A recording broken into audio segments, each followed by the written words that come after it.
almost live. I don't know. Are we live? We are. Yes, here we are, mother truckers. Welcome to whatever Okay, episode now I can't fucking hear Shane. Oh my God, Dave can't fucking hear nothing. So, Locke can't hear Shane. Locke, sorry. All right, well, we'll have to figure that out. That's okay. Yeah. Never mind. Go on.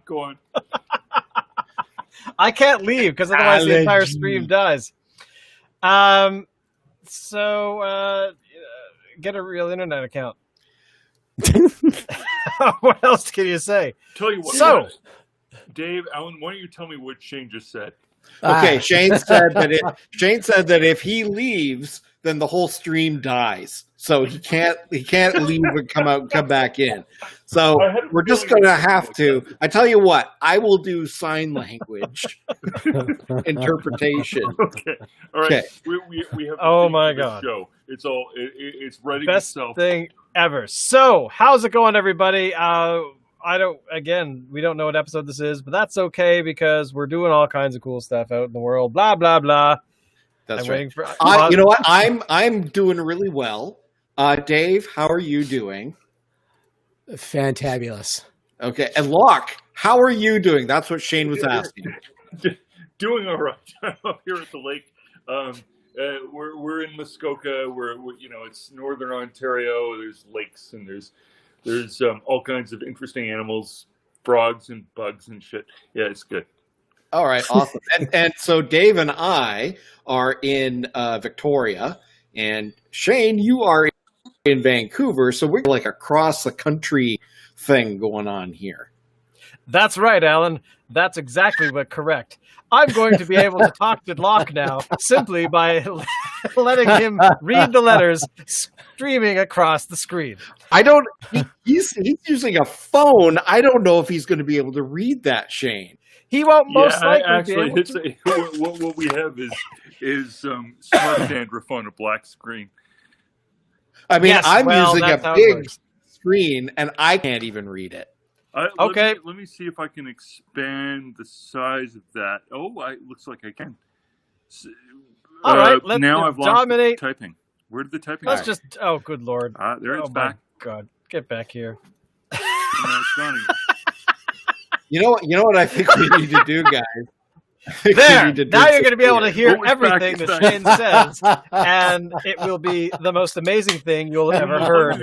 Yes, well, that's how it works. Okay, right. Now, let's just jump in. God, get back here. Now, you're going to be able to hear everything Shane says, and it will be the most amazing thing and will ever heard. Yep.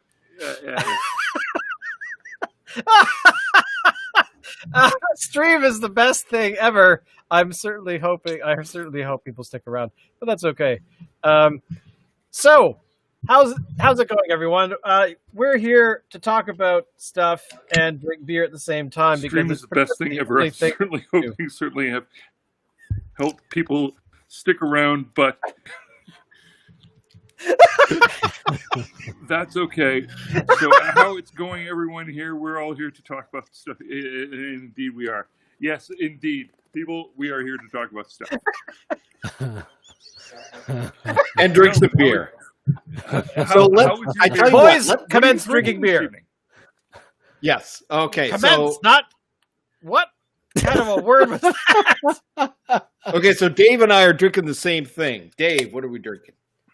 We are drinking the Coffee Devil from Howe Sound. That's right.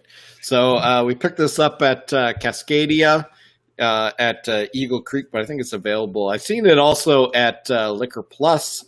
You can get it in single cans or in 4-packs. 7.4% alcohol by volume. There isn't much other information about it. I went on the Howe Sound website trying to find the information about this beer on their website, and there is no information. It's completely delisted. So I don't know what the deal is.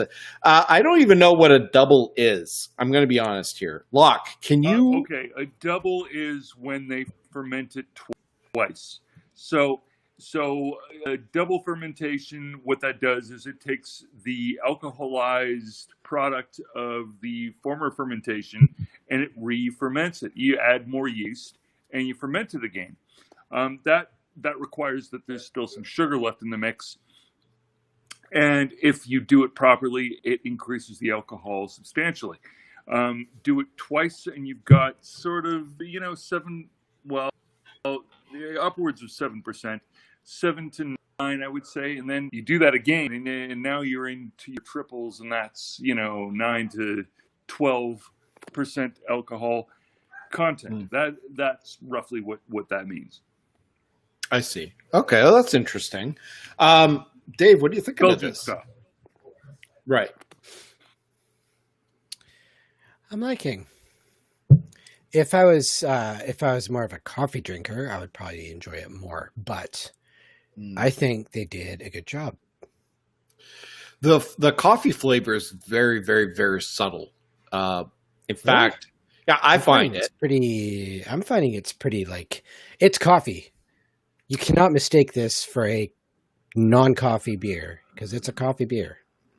I think compared to what is it, Night Watch from who makes that Lighthouse? I think it is, and yeah, I know you guys have mentioned that as the beam me up from Fuggles and Warlock.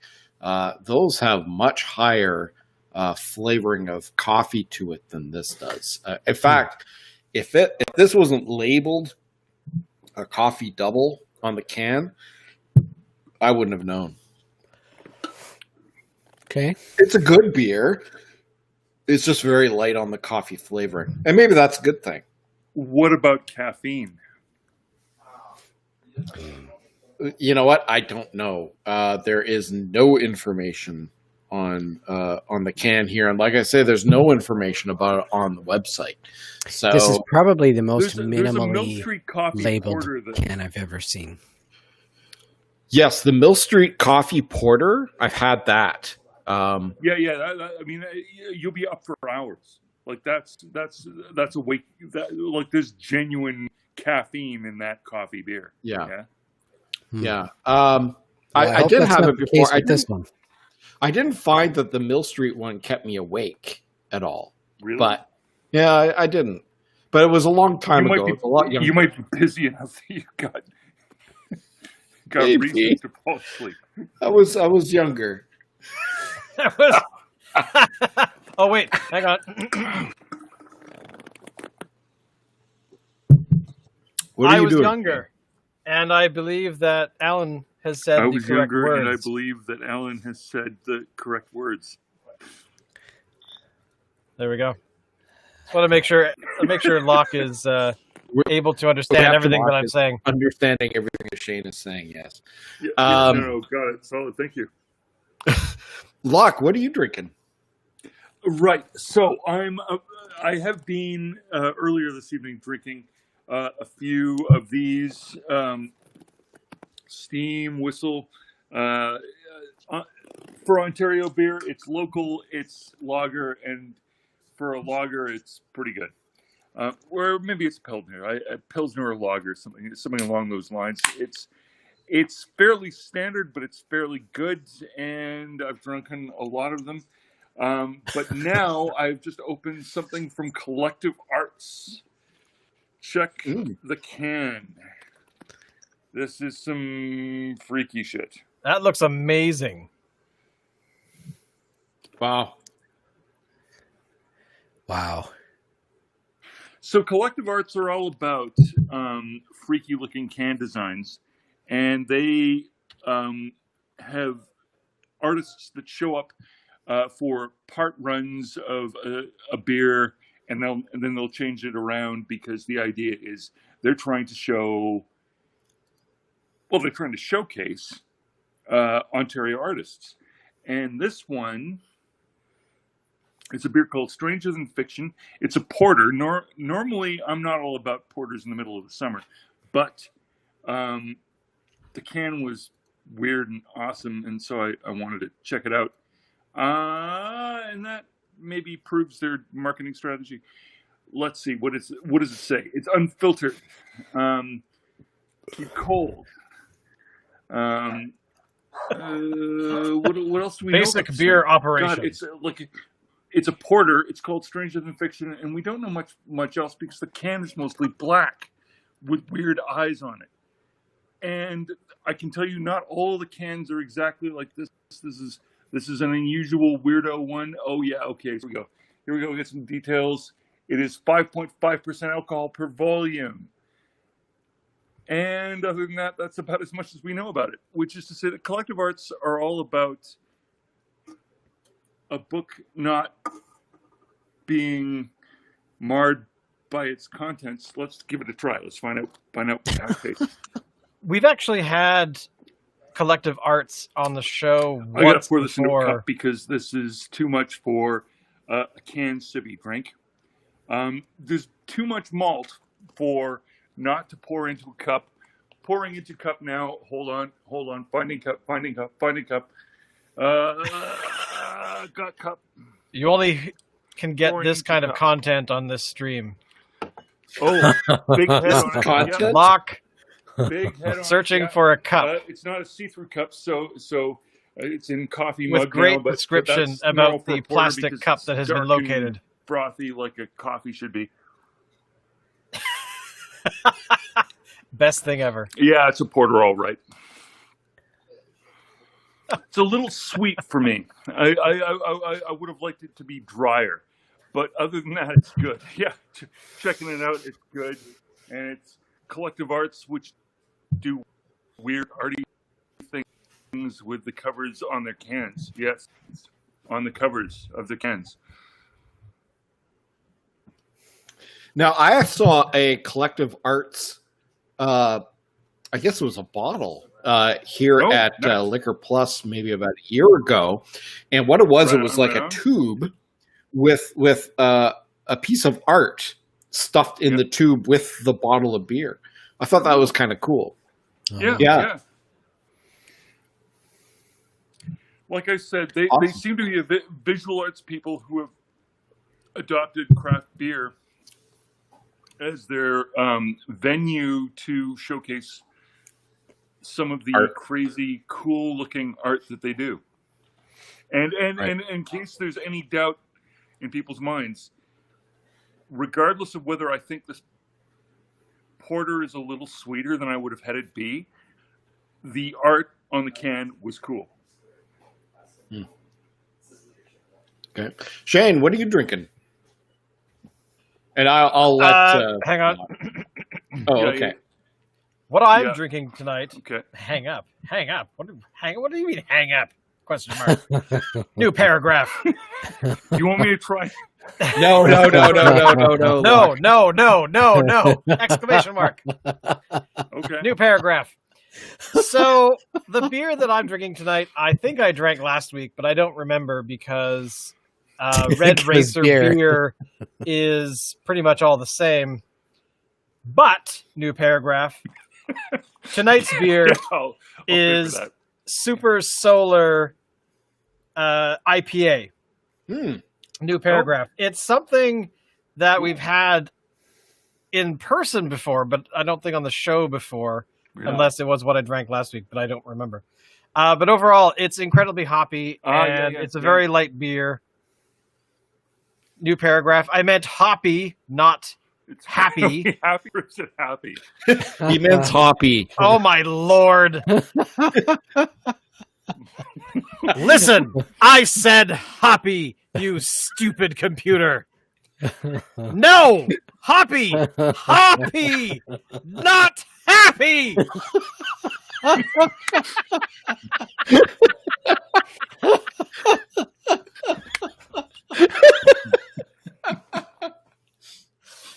Well, epic failure there. It gets every other damn word except for hoppy. So now that IPA that you're drinking, you didn't have that last week. You had the Juicy AF. That's right, the Juicy AF. Yeah. Yes, but have you tried the Session IPA from the Session Central IPA City? From Central City? No. It comes in like a lime green can. I suppose it's possible that I did, but I don't remember off the top of my head.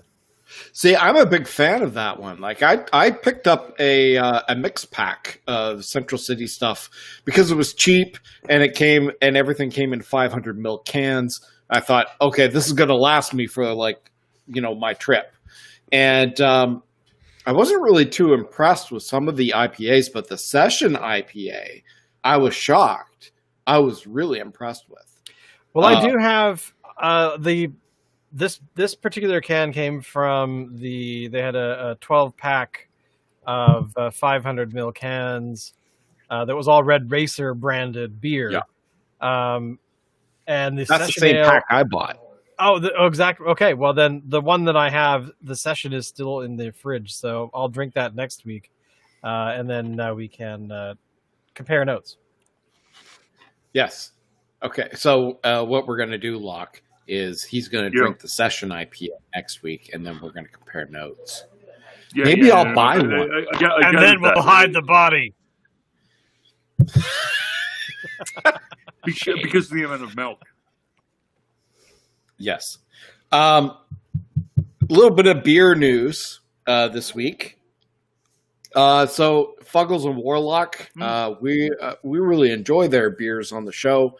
Dan Fuggles, real name Dan Coiler, has decided to leave Fuggles and Warlock. He is taken up a position as the brewmaster at Monkey 9 Brewing.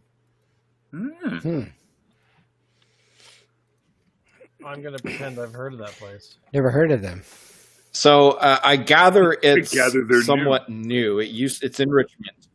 It used to be a different brewery, and he actually got his start at that old brewery. I can't remember what it was. And they have since rebranded as Monkey 9, and he has gone back. So he has left his position as co-founder of Fuggles and Warlock and is now the head brewmaster at Monkey 9. Cool.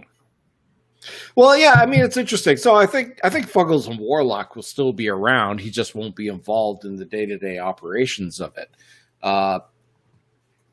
It's interesting that I know that because our first episode we did a Fuggles and Warlock beer, and of course we were all gung ho about it, and we tagged Fuggles and Warlock on that broadcast, and then he friended me on Facebook and all that kind of stuff.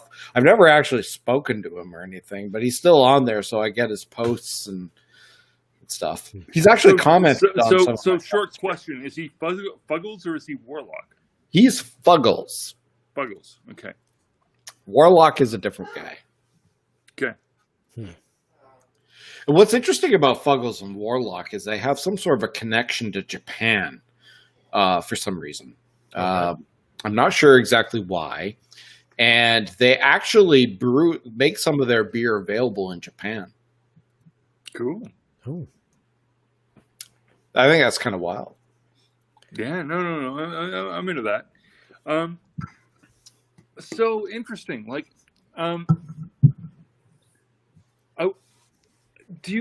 So these guys are Islanders, are they? No, they're from Richmond. Richmond, BC. Yeah. Okay. Yeah. So I thought that was kind of interesting. I thought he would have a good thing going at Fuggles and Warlock. I mean, he's kind of co-owner of the brewery, but I mean, whatever. I mean, if you've kind of been there, done that, and you want to move on to something else, that's great. No. More power to him. It could simply be that he's spreading his talents out so that he can, spread the love, as it were. Right. I don't know if he should do that in the beer, though. Yeah, well, we don't want that, do we? Oh, God. And there's no other news in beer this week. So speaking of Warlock, did anybody here play any of the fighting fantasy novels, including Warlock and Firetop Mountain? No, never. I did. Okay. So Shane did. Shane says he did. Here's something I found recently that I think is crazy fucking cool if you, like me, spent time growing up in Victoria, British Columbia. I grew up on the fighting fantasy novels, and I remember playing many of those games and seeing the art and thinking, man, this is cool. So, I didn't know this previously to maybe like a year ago, maybe a couple years ago. Ian McKay lives presently in Victoria, so far as last reported, according to rumor. Ooh. According to McKay, when he occasionally drops this stuff. He apparently still maintains a residence in Victoria, British Columbia. He was living in Victoria, British Columbia when I was reading fighting fantasy games and thinking, man, this is neat. I love this stuff. This is awesome. He is the artist who has done things like when they first started doing the prequels to Star Wars. He was the artist they brought in. When okay, that's where I know the name from then. Yeah. When James Cameron was doing Avatar, who did he call? Ian McKay, right? So he is illustrator number one in terms of where to imagine things well. Ian McKay. So what he used to do, would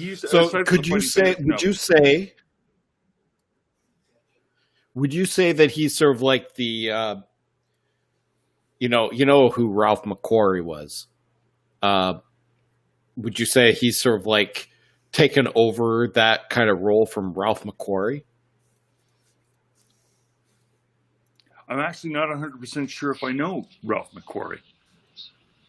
Ralph McQuarrie did all the original concept artwork for, at least Star Wars, but I think he did other things as well. Okay. Yeah. Okay. Yeah. So I wouldn't say he took over from him. I think there were multiple people who took that job, but he was and is maybe one of the most story-oriented illustrators that practices illustration presently. So I spent years chasing this down. It took me ages to find it on eBay or anything at all, but he did a bunch of game books that were, instead of being primarily, you turn the page and you get a new thing like Fighting Fantasy was, primarily visual puzzles, but rendered to a fine art, like like Renaissance level of illustration with game puzzles within them. So it's sort of like Wildo, except that it's in a sort of a Dragon's universe, but with a Renaissance touch on the features of the illustration. And Keeper of the Seven Keys, was that what it was called? I'm trying to remember what it was actually called. But they only ever released two of them. It was a weird format that came out round about 1989. Were these done by? I never actually the purchased artist? one, and maybe that's why I've Locke. been as obsessed with this as I've been. Shane is asking a question. He's Shoot. wondering, did Ian McKay create these books that you're talking about? He was co-author. Co-author. I think is how it worked. Co-author. Okay. And he still does live in That's Victoria. I just looked him up. And according to Shane, he does still live in Victoria. Cool.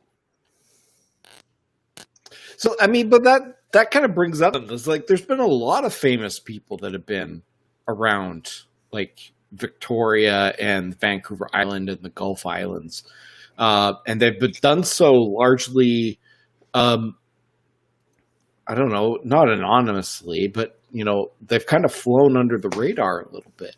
It's almost to the point where it's just legend, Wasn't there like? Didn't Lorne Green, who was Canadian, didn't he have a home at Shawnigan Lake in the 70s? It's an interesting question. I don't know the answer to that.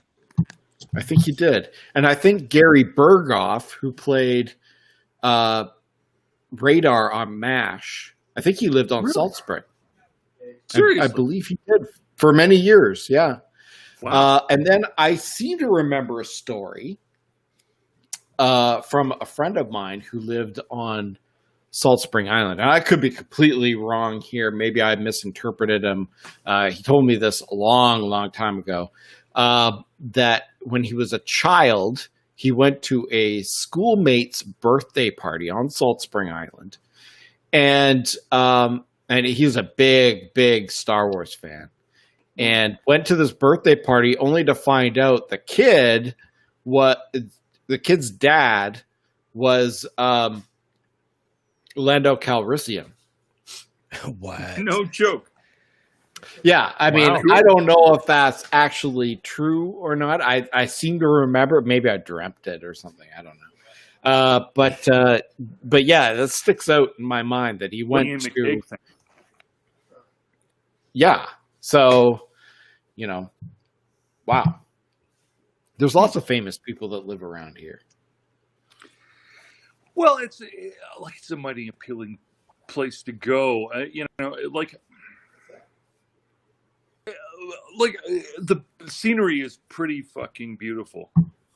If you're in and around Vancouver Island, how do you compete with that? It's mountains that cascade into the sea, isn't it? It's paradise, isn't it? About as close to paradise as you can get, I think. Don't you think? I'm waiting for Locke's answer. I'd support that.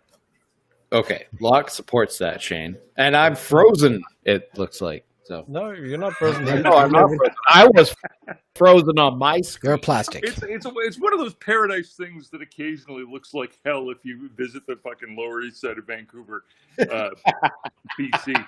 That's That's true. right. That's true. Shane agrees. I mean, every paradise has its hell. Okay, so I'm thinking here, everybody here has had some sort of a brush with fame. So, Dave, you've been pretty silent here. What has been your claim to fame? Oh. Claim to brush yeah, with fame. that's a good one. We're talking about brushes with fame. Yeah, a brush with fame. His fame is well established. We all know that Dave is. Absolutely, absolutely. He is a licensed hypnotherapist. That in itself is fame. Go on with the people you've met, people who you've encountered. Dave is a hypnotherapist. Dave, could you didn't know that? like hypnotize? Well, I kind of did, but could you hypnotize me right now and make me like cluck like a chicken or something? Didn't he? Like you're not going to do any like weird ravine stuff here, are you? Like maybe I should go back into our back catalog and have a look at shows that we're all like walking around like. Why do you think he's so silent all the time? He's mentalist leading you the way, right? Look into my eyes. There you go. So true. See, Alan, I'm just that good. I'm getting you to do it all yourself. Brush with fame. Wow. Honestly, I'm racking my brains to think of anybody even remotely famous. Here we go. It is almost literally a brush. I'm not sure how specific I should get here, but it was either with you, Shane, or Allie. I think it was you. And we came across the punk singer Biff Naked. Oh yeah, Used to live in Vancouver. Yeah, well, I remember that because you were over here, and she's sort of cute when she's naked. At the time, I'm not sure if they still live here. I can't remember, but she has some friends who lived in our building. And Dave and I and a bunch of other people actually went up to the rooftop in our building, and there she was. Oh Jesus! Have you all gone silent? No. Shane was just silent. No. Shane was talking. I was talking. But essentially, hang on. Let me go back here. He's gonna put up the printing. Shane was just describing his and my Biff Naked encounter, which again was almost literally just a brush. All right. So basically, what happened is Dave was visiting. We went up to the rooftop with a bunch of people, and Biff Naked was up there.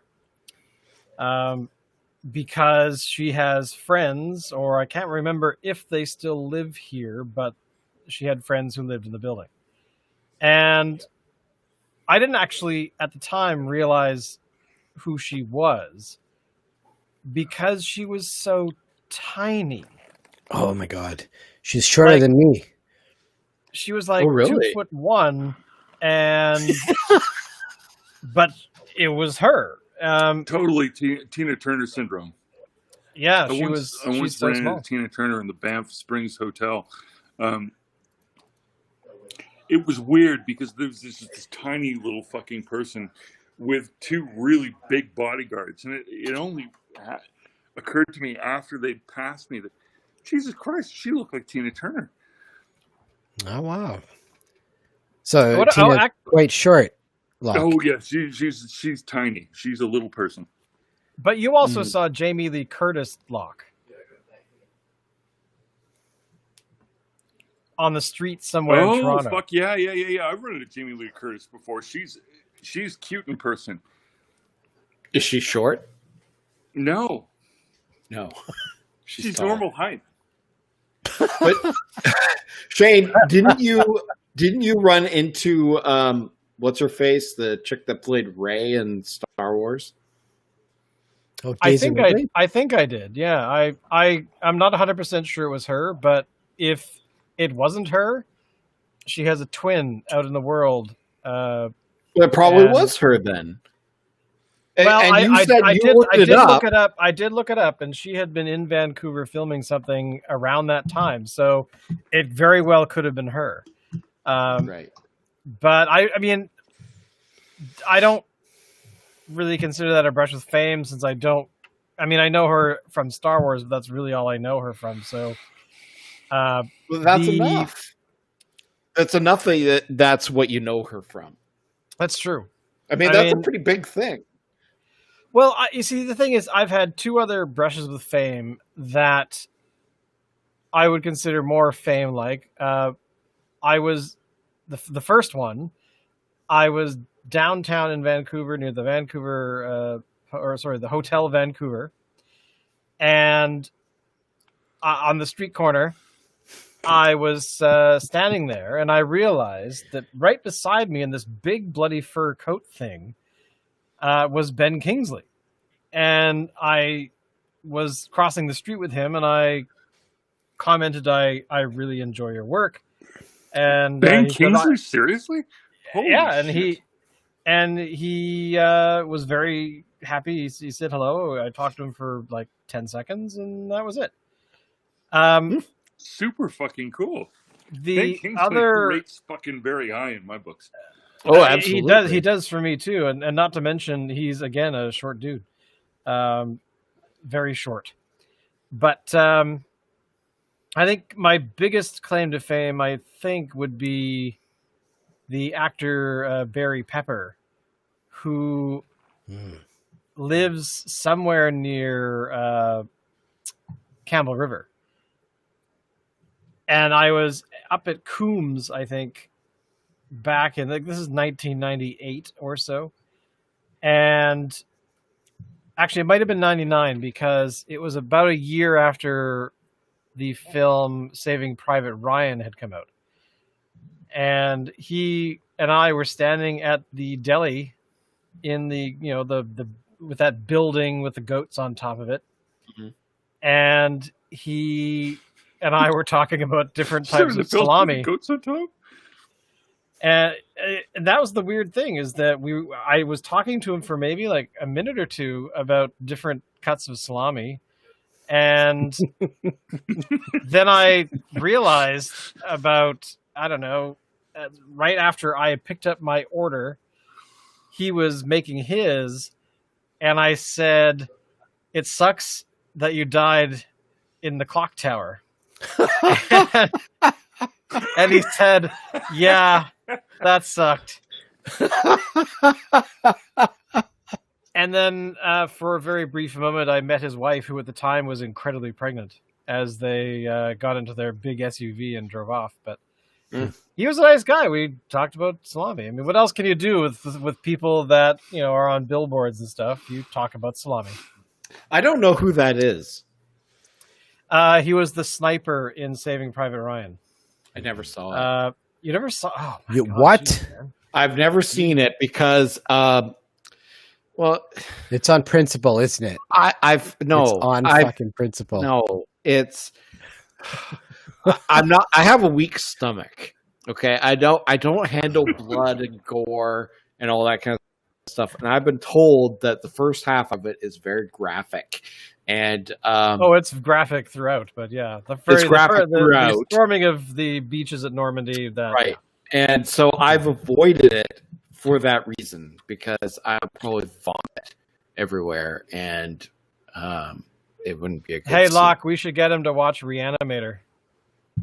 Oh, Locke, Shane is suggesting that you guys Reanimator. Reanimator. So, yeah. Been a while. God. No, it's literally that was one of the 80s horrors that I actually watched in the 80s. So, I'm sort of reaching for the plot. It would also be brings people back to life in that, but it's a film. zombie kind of a thing, isn't it? A little bit. Do you not?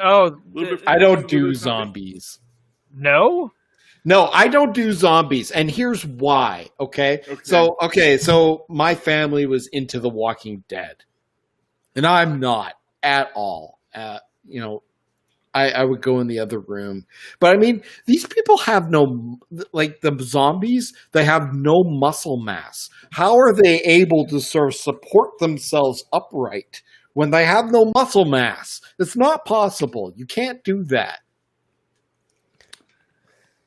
It's not medically possible. Who said they have no muscle mass? Well, look at them. They're like walking skeletons, basically, with skin hanging off of them. Well, okay, so Ray Harryhausen had walking skeletons. You gonna make them no muscle mass argument there as well? Yeah. I don't know what you're talking about, but yeah. I mean, you're right. It's scientifically and physically wrong.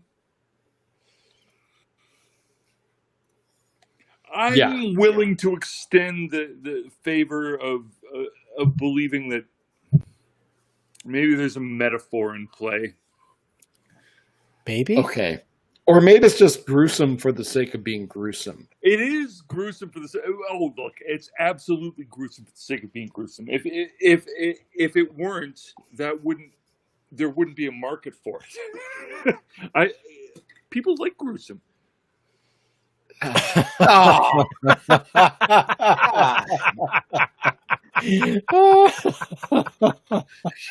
I didn't need to see that. Here's the screwed up thing. Man, that's gross. Explain American politics if nobody liked gruesome. Well, that's why I don't live in America. Yeah, good call. Interesting story. So I do the the people out there, nobody's watching anyway, but if anybody is, I do some freelance writing, and I have an editor who's located in California, and she messaged me today.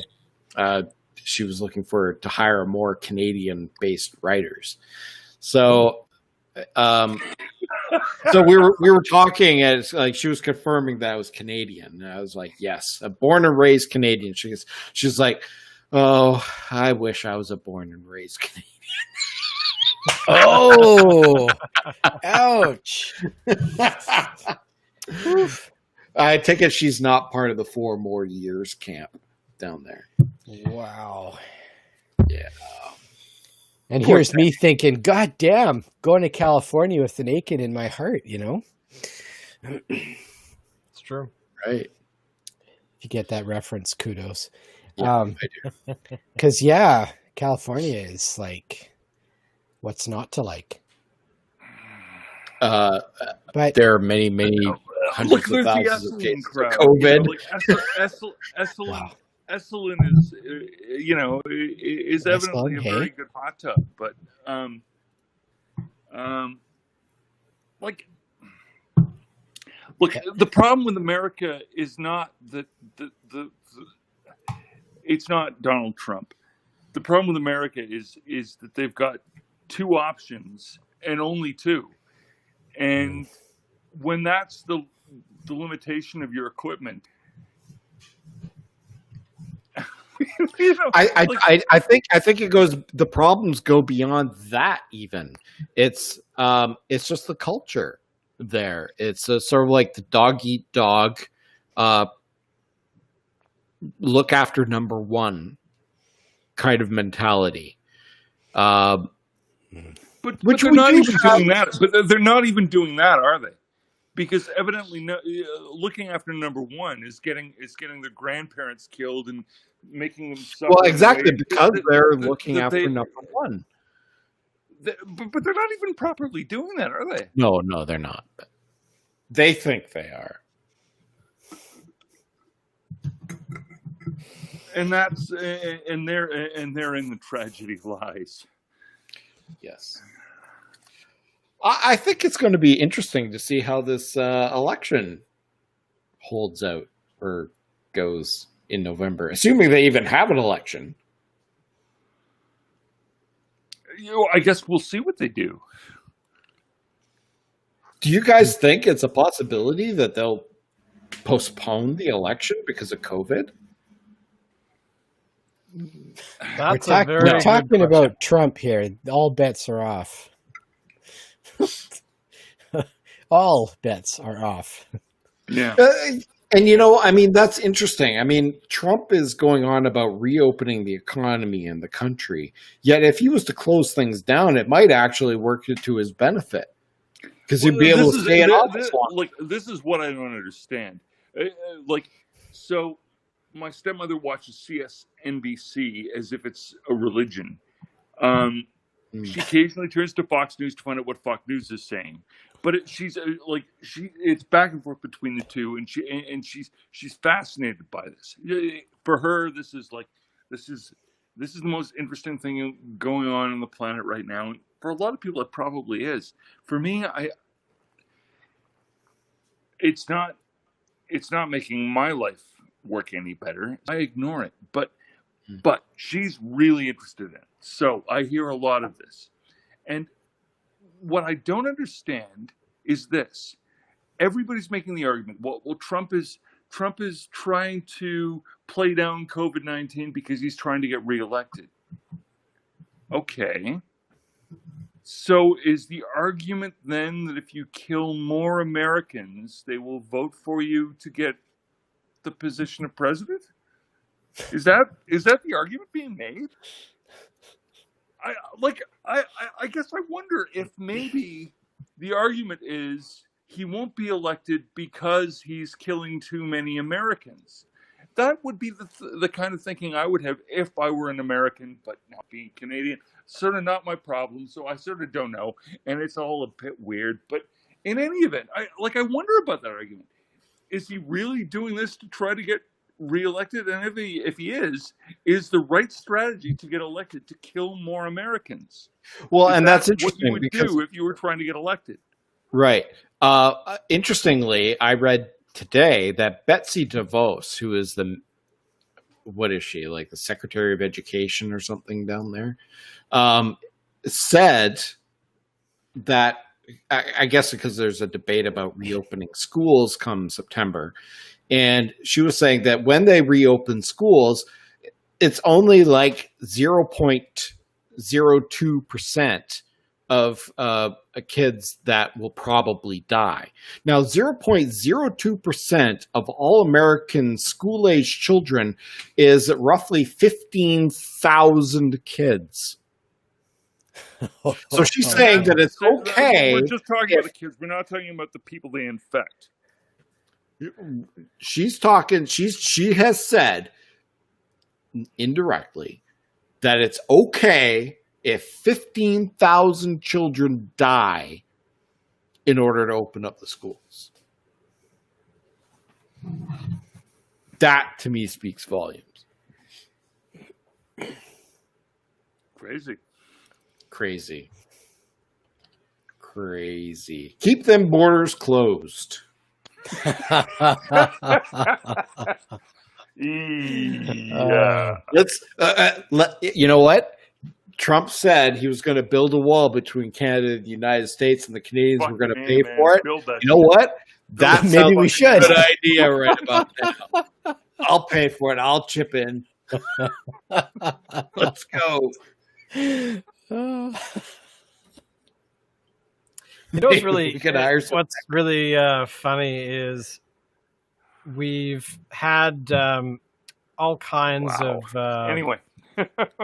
Oh, Shane's talking. Sorry. Shane's going to put up the text thing. Make me see it. Oh, okay. Okay, he's doing it. Anytime, yeah, I know. I shut it off because I didn't think I was going to. He shut it off. I'm turning it back on. He's going to try and turn it back on. So, So anyway, what I was going to say is there are a lot of photographs from 1918 that have been circulating, showing people wearing masks, and a number of the photos have people who are wearing masks also hanging notices around their neck saying that people should wear a mask or go to jail. And I was curious what exactly that meant, because what I assume the punishment was that people went to jail. But I was just looking that up to see if I could confirm that. Because if I bring open this other thing, hang on. He's opening something else, Locke. Yeah. So I saw a bunch of these masks from people during the Spanish flu, and this is one of the photos that keeps showing up over and over and over again. Right, I've seen that where it has the wear a mask, go to jail. There's a few other photos in here that I found.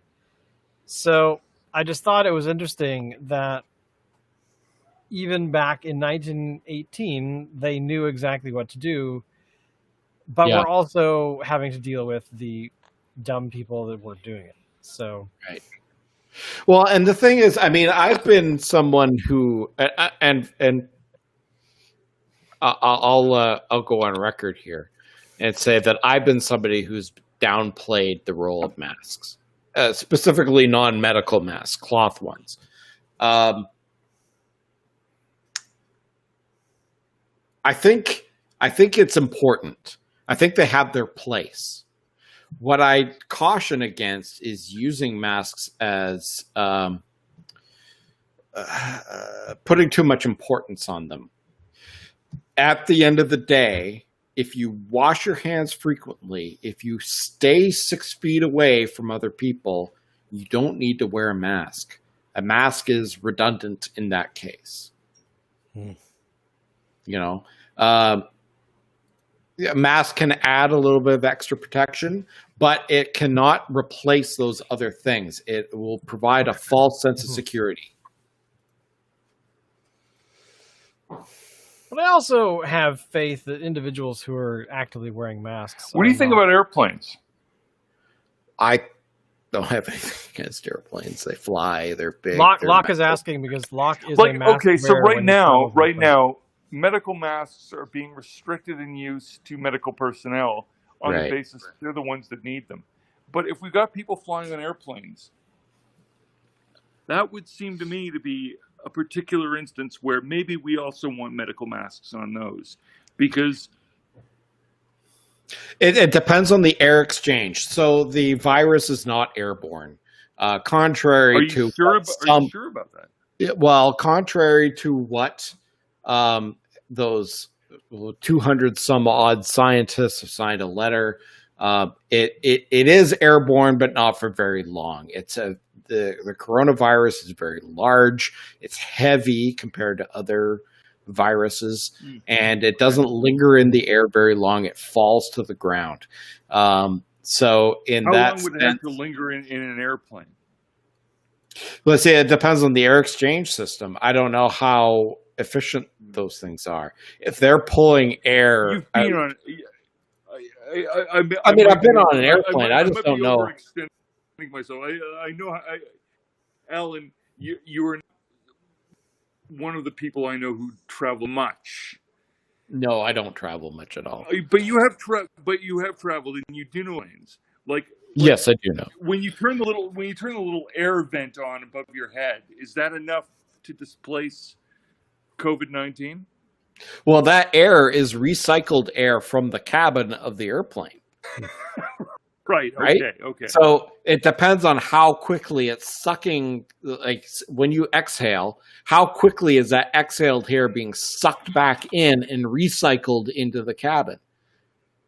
What you're saying is that motion is enough disturbance probably to upset a COVID-19 if you were floating around in the air without benefit of a. It could be. It could be. In that case, I mean, a mask is better than nothing at all. I question whether. I'm not talking about masks as preventative for you. I'm talking about preventative for others. Yeah. But in an airplane, I have a feeling a cloth mask would be useless. I have literally before COVID-19 worn masks in airplanes because I don't feel like landing and doing, flew for a week while I've got a week of travel on my books. Right. I'm not saying that I know for sure that it worked, but having done it before, I would do it again. So you've stayed healthy, Locke. What I'm saying is I'm sufficiently familiar with transatlantic flights that I no longer do Air Transat. longest unpowered flight record for commercial travel on the books. I no longer do that. And in any event, they always land at Gatwick, which is fucking horrific because it means that whatever money you saved landing in Gatwick, and now you have to spend it traveling for 4 hours on a train because it's apparently a London airport somewhere near Bristol. Whatever. Anyway, what I'm saying is, having done some transatlantic flights, I've watched hippies go into the bathrooms and then do yoga and smell their own feet and wonder if that's a good idea. I guess what I'm saying is, when I do transatlantic flights and have done so for the last 3 or 4 of them, I always wear a mask. Why? Because the question is, only got usually 3. If today, as quarantine rules go, I was spending a week of that in quarantine, then I would have 2 weeks. I was there for a week of travel, and I know people who go there for overnighters. That's a week. So, Locke, I have to ask you. Quarantine for an overnighter. That's the math. So, Locke, I need to ask you though. So, how long were these transatlantic flights? If you're doing the from Vancouver to Gatwick, if you were doing that, as I recall, was something like 8 hours. 8 hours. Maybe. How many masks how often did you change your mask to a new one in that 8 hours? Good point. Because a mask, medical or otherwise, is only going to last you like 2 hours. Really? Otherwise, and then after that, it becomes ineffective. Okay. How come? See, this was back in the old days when I was doing this for selfish reasons, and this was not to get rid of COVID. This was to get rid of stupid flus and colds and general whatever you might get on an international flight. Today, if I were doing it, it wouldn't be to prevent getting contact from a disease, but rather preventing my spreading one as much as I could, making the effort to. Okay, and the reason why I know this is from my workplace. So if every single flu season, and we've been doing this for years, that if you do not have a flu shot, if you're in patient care areas, you have to wear a mask. And that mask has to be changed, depending on the mask, has to be changed so many minutes after you've worn it. After you've worn it for so many minutes, it's useless. You have to throw it away and put on a new one. And it depends on the mask. And because your moisture gets on it, you're breathing, and it becomes ineffective. So medical surgical masks, those ones with the blue on one side, white on the other, I think they have to be changed like every 90 minutes or something like that. Oh, Shane's already. Oh, what's Shane got? Is that an N95? Looks like it is an N95. That's an N95. Have you had it professionally fitted? Yes. You have. What's a professionally fit, Alan? That's a one-sizer. Yeah, there's no such thing as a one-size-fits-all N95. They have to be professionally fitted. Yep, and the fitting process takes like half an hour. I guess they come in different sizes. I thought they just wanted to touch my face more. And the N95s too only last a certain amount of time, like a couple hours, and then you got to take it off and put on a new one. And the cloth masks are they're basically, in my opinion, the cloth masks are a fashion statement and nothing more. Wow. Cool. I'm not anti-mask. I think people just are putting way too much importance on them. That's fair. Yeah. So here's a question that I have based on some info I heard many moons ago and was always curious about, which is somebody claimed to me that back in the day when smoking was allowed on board aircraft, the air exchangers, yeah, right? That's a laugh nowadays, but hey, it was the thing. Anyways, apparently in those days, the air exchangers on aircraft were actually working.